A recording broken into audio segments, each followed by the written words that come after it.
একটি মোরগ হঠাৎ আশ্রয় পেয়ে গেল বিরাট প্রাসাদের ছোট্ট এক কোণে, ভাঙা প্যাকিং বাক্সের গাদায় আরও দু তিনটে মুরগির সঙ্গে। আশ্রয় যদিও মিলল, উপযুক্ত আহার মিলল না। সুতীক্ষ্ণ চিৎকারে প্রতিবাদ জানিয়ে গলা ফাটালো সেই মোরগ ভোর থেকে সন্ধে পর্যন্ত। তবুও সহানুভূতি জানালো না সেই বিরাট শক্ত ইমারত। তারপর শুরু হলো তার আস্তে করে আনাগোনা। আশ্চর্য, সেখানে প্রতিদিন মিলতে লাগলো ফেলে দেয়া ভাত রুটির চমৎকার প্রচুর খাবার।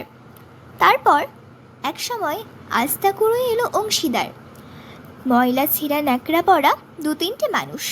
কাজেই দুর্বলতার মোরগের খাবার গেল বন্ধ হয়ে। খাবার খাবার খানিকটা খাবার।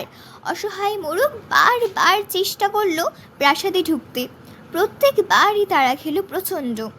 ছোট্ট মোরগ ঘাড় উঁচু করে স্বপ্ন দেখে প্রাসাদের ভেতর রাশি রাশি খাবার। তারপর সত্যি সে একদিন প্রাসাদে ঢুকতে পেল। একেবারে সোজা চলে এলো ধবধবে সাদা দামি কাপড়ে ঢাকা খাবার টেবিলে। অবশ্য খাবার খেতে নয়,